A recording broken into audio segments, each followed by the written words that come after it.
harsh words exchanged. That was the part. And what did you find harsh? Because I thought you were harsh towards me. Do you think I look inbred? I do.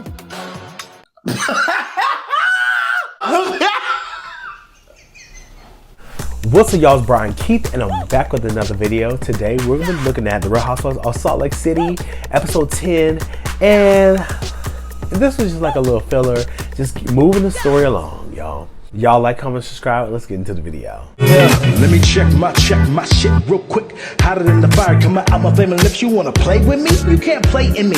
On the playground, bitch, you can't play with me. Got it, want it, securing the bag. So y'all, I just got back from drinks. I left around 7 to go to the bar with one of my friends, Nelson, from work, and then I got back at 11. So if I look a little tipsy, look. But let's get into the video. So we see basically Lisa goes to Whitney's house just to check in, touch bases, because she's kind of embarrassed of the things that happened, transpired at her Prism jewelry line launch, right? So Whitney tells her, like, look, girl, I'm embarrassed. I don't know, it was so weird. The whole thing was so weird. I'm like mortified that the two of you behaved that way at my Prism event. You and Monica was doing a lot. And Lisa was just like, look, okay, I didn't start it, so why are you trying to get mad at me? She was like, girl, I heard you yelling, so you can say you didn't start it, but you were yelling. She was like, okay, I probably was yelling, but what did I say? You're saying I'm yelling. What did I say? I'm just like, Lisa, you know what you said. What did I scream? Stop it.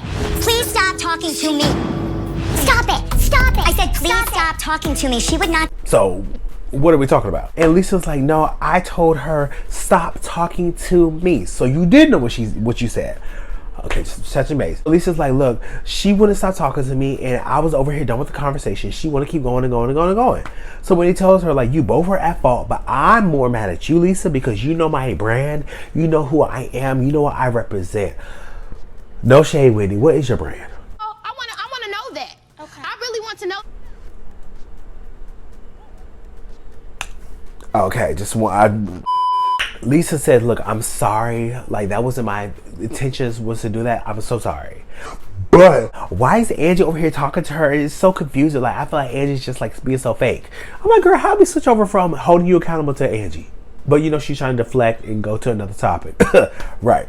So when he asked her, like, so you were upset? She was like, I wasn't upset at all. She was like, no, you seem upset because when you came over to me, when you saw them hugging, you was over here just like, why are they hugging? Ah. And when you left, you were upset because Ange and Monica were hugging. I gotta go to my kids. Look at this, hugging it out. Ah, so you were upset.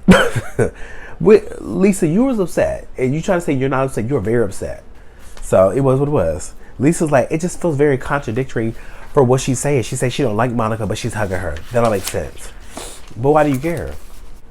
Whitney feels Angie never challenges Lisa, and you know that's what's basically making Lisa upset. Whitney feels Lisa is triggered by the relationship Monica and Angie has, and Lisa's like, you know, the only problem I have is that, you know, I'm just upset because she lied on my friend. I'm like, what the are you doing, Ange? At this point, Lisa's yelling. She's like, yeah, I'm just like, fuck Monica, fuck Monica, fuck Monica, fuck Monica. And her Brooks, which is Whitney's son, he's around the corner like trying to hide. And Whitney's just like, Look, you know, I don't talk to my kids like this. We don't use this particular type of language like this. So I just think it's very inappropriate at this moment for us to be talking like this. It's just really crazy for, you know, you to talk like you, because see, I don't use that many cuss words. It is just really crazy, you know, because we be using the cuss words. And I'm just like, girl, get to the fucking point. I don't understand what's going on. No, I think we're like yelling at each other about ready to tear each other's throats out. Okay, understood. Because they're not used to hearing this. We get it. You don't want me to cuss. You be yelling in your house. Cool, got it, noted. So I was right here with Lisa. I'm just like, girl, we got it. You want me to stop cussing and calm down? Cool. Well, let me get you a coffee, bitch, because the first rule is don't make your guests feel uncomfortable. Segue over after, you know, Whitney and Lisa finally come to amends. We segue over to Heather. It's her first time at Mary's house, and you know, Mary's house looks nice, but it's very much like a explosion of random decor. Right. Wow. And it's Tiffany blue. it is Tiffany blue. Look at this. You're exactly right. So Mary's happy that, you know, Jen is actually in prison. if she could finally actually have a relationship with Heather. And Mary's like, Heather, you know, we bond over, you know, the situation that we both are spiritual, but she feels like Heather needs to pick and choose if she wants to be in the light or she wants to be in the darkness. Right. Mary basically tells her, like, look, your book, you lied. And Heather's like, what part? She was like, yeah, the part that you wrote about me wasn't true. She was like, what part? So Heather basically reads the part and is basically like Mary to a T. Like, she basically talked about Mary. The part that I wrote about you? Yes. Every word was true. No, it was not. Absolutely. No. We get on the whole inbred comment, and Heather's like, do you think I look inbred? Why did Mary talk about, I do? Do you think I look inbred? I do. I do. They laugh it off. It wasn't nothing too crazy. And Heather basically talked about the book, and just like, you know, she's like, look, at the end of the day, people were upset about the book, so you're not the only one. At the end of the day, Heather, you wrote the book. People are going to be upset, but you have to realize that it is irrelevant if they're upset or not. It's your perspective and it's your story. So whatever comes after it, that's how you felt in the moment. So it is what it is. Mary says she's proud of her, and they, you know, they move along, and it was what it was. We segue over, we see Seth and Meredith. They're doing their podcast. It's really cute setup. They're in the house. They didn't press play. So all the content that they just had, they lost it. So yeah. Jump over and we see Monica. She's basically cleaning up at her house with her kids, having a good time. They see a car pull up and the kid's like, is that Vovo? So she's like, Lord, she's like, y'all stay in the house. They make it seem like it's a SWAT team. Don't let nobody come out the house. Stay in the house. Oh my God. Is that Vovo? What are you talking about? That's Vovo. Oh my God. Okay, Bree. So she go outside and, you know, it's her mother, and her mom walks up. She's like, I brought you a gift. It's a peace offering. Do you know how I probably would have snatched some keys out her hand and just, bitch, you did it. Now you gotta go to jail. drop kick, like, girl, get out my yard. Joking. But, you know, at the end of the day, I just feel like her mother's behavior is childish and petty. Like, what are we doing? And, you know, her mother's like, look, I think that we need therapy.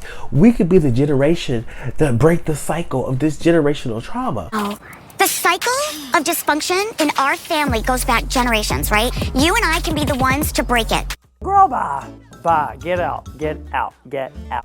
Girl, you weren't thinking about that when you took my car, and you weren't thinking about that when you was cussing me out, and you weren't thinking about that when you called me a fucker. You weren't thinking about that when you would say, I ain't gonna talk to you like a weak ass bitch. You won't think about none of that. And that's just a few examples.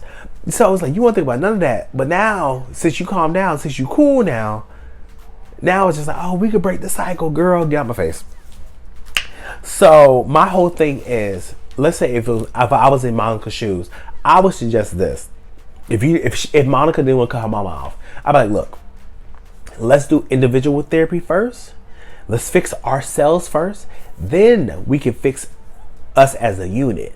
Because how can we fix ourselves as a unit if we don't even fix ourselves first? That don't make sense to me. If I was Monica, when Monica took the car back and the mama walked home, fuck that.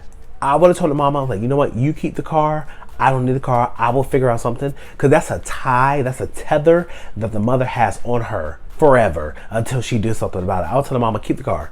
We good. Like, I'm not mad at you. We good. We're going to move forward. Let's move forward. But you keep the car. Because there's nothing else that's tying her from you. She get mad again. What can she take? What? Nothing. To think about it, we better get to walking though, because it's going to be a cold walk home. We are segue over and we see another Bad Mormon book signing event, and you know, we see Lisa, Angie, Meredith, they're in the building. Lisa's giving Angie, you know, the cold shoulder because she's still mad at her for, you know, childish reasons. Angie basically noticed that Lisa hadn't messaged her because she's like, look, me and Lisa, we used to message and talk like 80 times a day, so I know there's something wrong. I'm just like, girl, you talk to Lisa more than you talk to your husband. Okay, so Lisa and Heather, they go backstage, and Lisa's like, girl, I got you a cocktail. Are you nervous? I'm nervous. She's like, yeah, I'm kind of nervous, but you know, this is what it is. But you know, shout out to Lisa for getting in front of people, especially her ops singing, because girl, you already know they're gonna laugh at you, right? Away in a manger, no crib for his bed. No. Monica go over to Meredith. She filling her in with the tea. She's like, look, me and Lisa got into it, and I was ready to rip her head off. And Meredith was like, what? She was like, yeah, and Lisa basically said to me, you know, basically, whatever, Monica, your own mother doesn't want you. Right, but when we see the flashback, what it said was, no one wants to be your mother. So Meredith tells her, like, you know, why don't you just start giving her a response instead of reaction? Trust me, Monica has had no problem giving her responses, right? So, you know, Lisa gets on the mic and, you know, baby, she starts singing Away in the Manger yet again. And everybody starts laughing because I'm just like, girl, be serious. So Heather pops out the chorus and she's just like, everybody say amen. And everybody's like, amen, amen. What is really going on? Because I'm kind of confused. So it segues from the choir walking in saying amen to Lisa spoken word. They said rap, but her spoken word. The sweet dreams of this book sails to this bad girl gay. And I'm just like, what really is going on? Because Lisa, babes, keep that in carpool. You know, when you pick up the kids, do it there. Because right now, I'll be in the front row like, Lisa, stop. After Heather reads a segment for her book, she starts doing a book signing. And I like to see that, you know, she can connect with people and on this level because, you know, I would assume that this book has caused a lot of trauma and a lot of, you know, regress memories coming up from her past. So you know, a lot of people connecting with her because they went through the same experience. So shout out to Heather.